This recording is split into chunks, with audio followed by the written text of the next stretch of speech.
Hi, I'm Pat Morrison. I'm part of the leadership team here at CHO. We don't like to have titles here, but if I have to assign something official, I'm from day to day. I can be director of operations. I can be head of the Buffalo and LA office, managing partner, chief knucklehead. I don't know. With me is Dionne Kress, who is our chief heart officer. CHO. CHO, yes. And basically what I do here is I work with the leadership team and the rest of the team, the entire organization. And I work with them around just developing them as human beings, helping them to be successful in their jobs and executing on their daily tasks. So I wanted to ask Pat a question today about his experience with working with me as his coach and how he felt it's helped him personally and then potentially the business of CHO. So Pat, how has your experience been with working with me for the last year and a half as your leadership coach and guide? Well, it's been a pain in the ass. No, it's been great. I talked about this with Brian Kempsey yesterday. Compared to 3 years ago when we started up to now, the growth that we've had as a company, but also personally and professionally. And working with Dionne for a year and a half of almost 3 years, 50% of the time, has been, I don't want to say it's been a godsend, like we were just shambles when we started a year and a half prior to Dionne coming on board. However, it's been something that, looking back at it, was needed, required, and in a weird way, a blessing in disguise. We were the leadership team. We were tripping all over each other. We didn't have lanes. We were each trying to do everything all at once, do everything by our individual selves, and not stepping any toes at the same time. So she had a lot of untangling to do. There were a lot of cross wires. But Dionne's been able to do it, and from a personal perspective, Dionne has helped develop my core strengths. I had an opportunity to participate. It's actually still ongoing, the Leadership 360 program. So I'm learning some very interesting things about myself that could have stared in the mirror at myself for 20 years and would have never figured out. Dionne's helped me become more of a heart-centered leader. So, Dionne is the chief heart officer here, but we all have to be from the heart.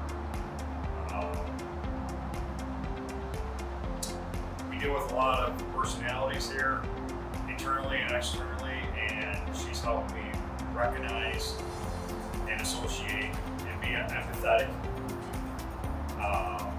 to not shoot from the hip emotionally when having to make decisions. She's helped me actually learn how to make better decisions, how to shift my perspective, how not to make assumptions. And we work a lot together on visionary leadership. So not seeing from the trenches the day to day, but kind of overseeing the whole picture. And that's been awesome. I mean, we got a lot of work to do. We have a lot of work to do on that still, but it's there's a lot of potential there that I'm excited to have. Yeah. The one thing I love about working with you, Pat, is that you're always willing to take that step back and look at the perspective. And you know how I feel about you. I think you have amazing leadership skills, but you're still hard on yourself, right? Because you have this achiever side of you that you really want to do it right. But Pat has been really open to just exploring and letting go of some of the assumptions, like you said, and exploring new perspectives about what it does take to be a heart-centered leader. And here at CHO, the culture is very much about heart and caring and kindness and compassion and looking at the person as a human being, not just an employee. And so you guys take care of people in their wholeness, which is really cool. And you have that capacity as a leader. And when you're talking about heart-centered leadership and visionary leadership, it's like looking at that bigger picture of each person and what they contribute to the organization. Right, and that's important to lead from the heart, and then we've all come from places that numbers were the bottom line, and taking care of the employee was not at the top of the agenda. And our three pillars of Cordex are culture, service, and tech.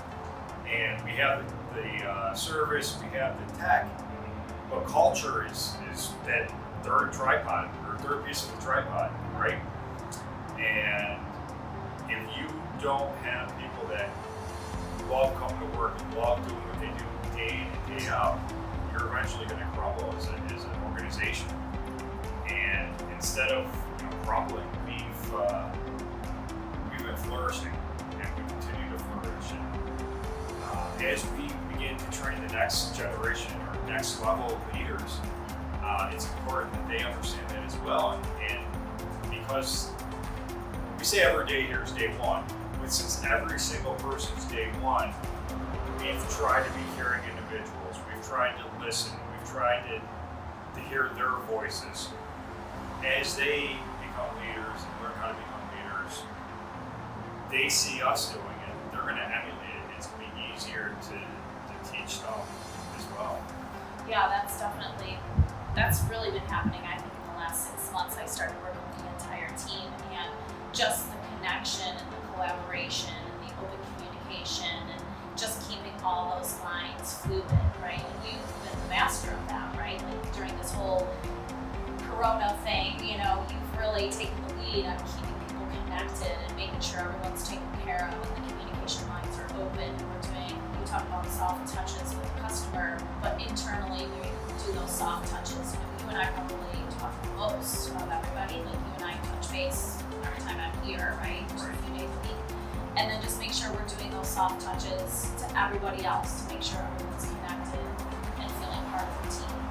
Correct. And another thing that I was thinking about yesterday in terms of your role here, where else can you go to work? Where, yes, a company and other companies put an emphasis on continuing education and growing and developing skills and techniques, but our leadership program that all of our employees for the most part here partake in, from the leadership team on down, it's like going back to school. It's you can go and get an MBA, you can go and get multiple MBAs, you can go get a PhD, even a simple bachelor's degree. But to learn how to become a heart-centered leader is very unique, not only to our industry, but I think in the business world itself. And you see more and more people, becoming leaders, saying, I'm going into this leadership program. I think there are MBA programs specifically designed around leadership, but are they designed around heart-centered leadership? No. And who are the people partaking in those programs? They are people that have already climbed the corporate ladder, and they may be a CEO, a CFO, a managing director. Here at Cordex, it's everyone. We're all leaders. That's pretty cool that you say that, Pat, because you could go to school to learn leadership, but this is something that I've learned even in my work as a leadership coach, that until you recognize that people are human and leading from the human factor of people, you're never going to be a great leader until you really get connected to, we're all a little weird, right? We all come with a story. We all have this internal critical head voice that gets in our way every single day. And one of the things I've told Brian before is I love working here, and you guys have given me the opportunity to coach the way I believe that people should be coached, which is holistically, mind, body, spirit. Wake up every day and you say, hey, I'm going to work and I love what I do. I love my job. I love my co-workers, my customers. But you also say, I'm going to go into work today and I'm going to do what's right for my customer. I'm going to do what's right for my co-workers. We're humans and it's the right thing to do. Well, the one thing you do here at Cordex is you help people become part of something bigger than themselves, right? So you're very inclusive here, and everybody knows, specifically since we've been doing those conference calls, right? Everyone's very connected, and people are connected to the vision and the mission mission and the purpose of Codex.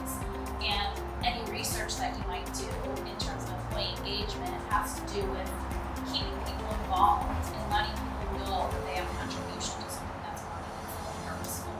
And when I coach people here, I want to make sure that they're happy and satisfied. Are they getting what they need from this organization? Are they getting what they need from the leadership? And I coach them on personal and professional issues all the time, bringing everything full circle so that they feel satisfied in life and work. And if this isn't the right place, I'm going to coach them out, and I think you guys would want me to coach them out because it's not a good fit, right? You don't want anyone here that's not feeling comfortable, right? Or they're like, not really the best place for me. But we're not just going to walk them out the door. We're going to say, okay, let's find the best fit place for you. What's the better fit? So. Right, and we've had that happen, and when we first talked about that's how we're gonna do this. If someone's not the right fit here, we're gonna coach them out. We're gonna coach them into what's potentially the right fit. I'll be the first to admit there was some pushback. The old school way of thinking was, well, they're not a good fit here. I want them out the door. But then, it goes against doing what's right. And what's right is, I brought them on board, I saw potential, I got them excited to come on board, it hasn't worked out. What if the roles were reversed? How would I feel? I would feel like a bag of garbage. So let's leave them feeling like, you know what, they still believe in me, they're so confident in me, they're so excited for what I can become. It's just not at Codex, but they're helping me see at least which direction I need to go in. So thank you for joining Pat and I today for our conversation about leadership and having a coach within the organization doing leadership development. We appreciate your time, and hopefully what we talked about here today is helpful for you. So stay tuned for our next conversation. You can find it at codex.com or dionnekress.com. Thank you and have a great day.